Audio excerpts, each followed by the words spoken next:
Warning: this drug may cause difficulty breathing, slowed and stopped breathing, excessive sleepiness, dizziness, fainting, limp or weak muscles, increased or decreased pupil size, cold, clammy skin, slow or stopped heartbeat, blue color of the skin, fingernails, lips, or area around the mouth, loss of consciousness, or coma, or even death.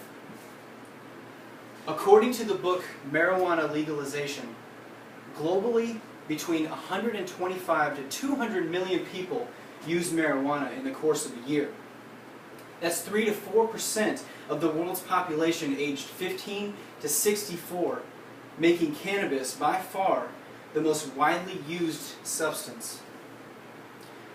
But as a society, what makes this plant so scary and so taboo?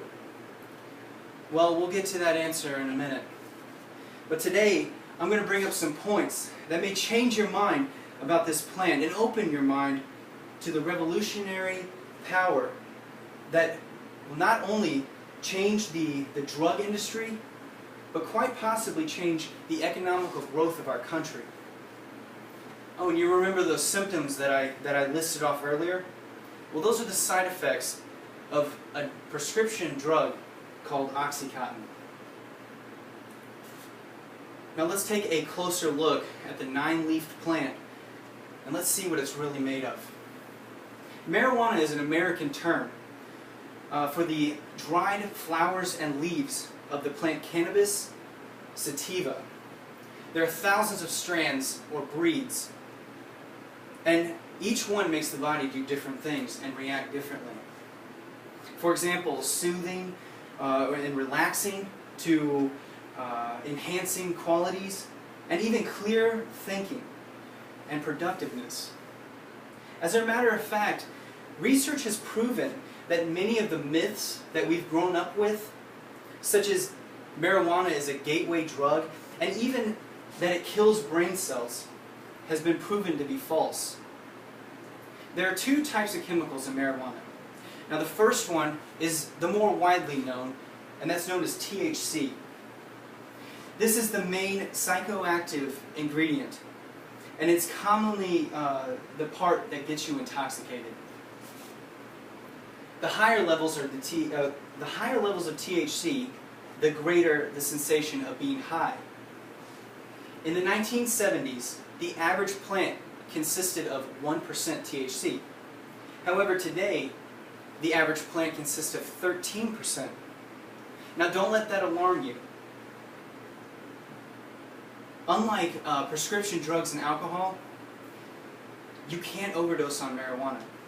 As a matter of fact, there has not been one report of a death from an overdose on cannabis.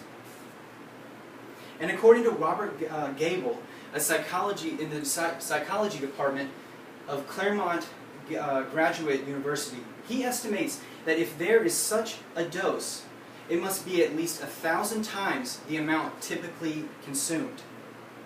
Think of all the overdoses or drunk driving that you've seen or experienced with your family, friends, or even celebrities from prescription drugs and alcohol, or even other drugs. How is this helping society? And why do people think of marijuana so one-sided, that it's only a tool to get high? Well, marijuana has a second chemical, which leads me to my second point. CBD wasn't found till recently, and that's the part of the plant that contains most of the medical benefits. Recently, Dr. Sejal Gupta, CNN chief medical correspondent, did a story of a 5-year-old girl.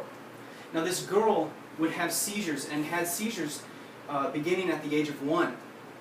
Every day until they reached up to 300 seizures per day. The parents tried everything, every drug that was on the market. And then they finally found a cure. Marijuana with high CBD and low THC.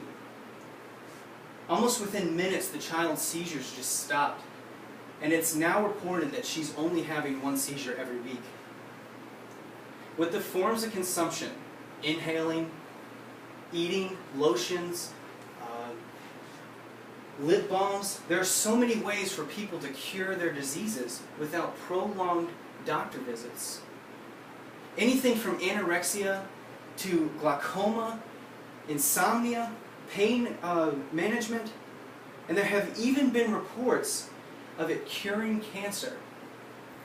Yes, I said curing cancer. Why isn't our government supporting this? Let's travel back in time and look at why marijuana was made illegal in the first place.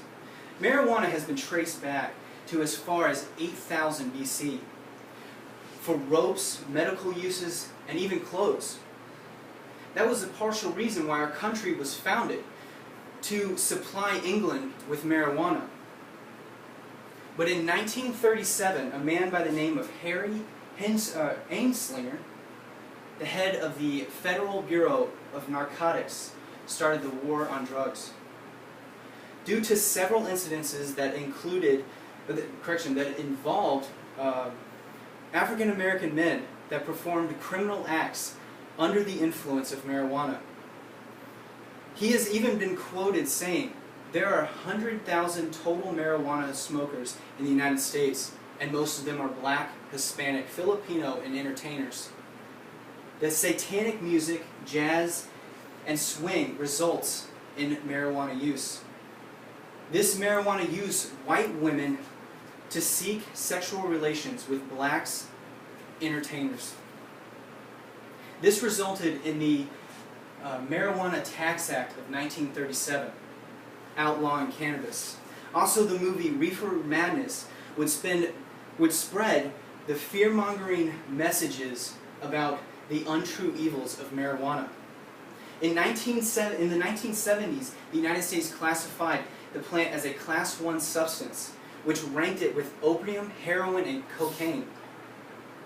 But there are other underlying factors permitting this plant from being legalized. According to the Pot Book, a complete guide of cannabis, hemp ethanol could be produced for $1.37 per gallon, then sold for 50 cents a gallon. Billions would be lost in the tobacco companies. Hemp as a medicine, billions would be lost from all the much more dangerous prescription drugs not being sold.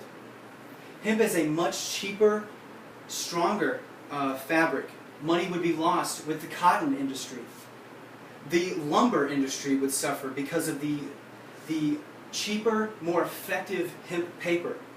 And jails would lose estimated $1.2 billion a year of your tax money.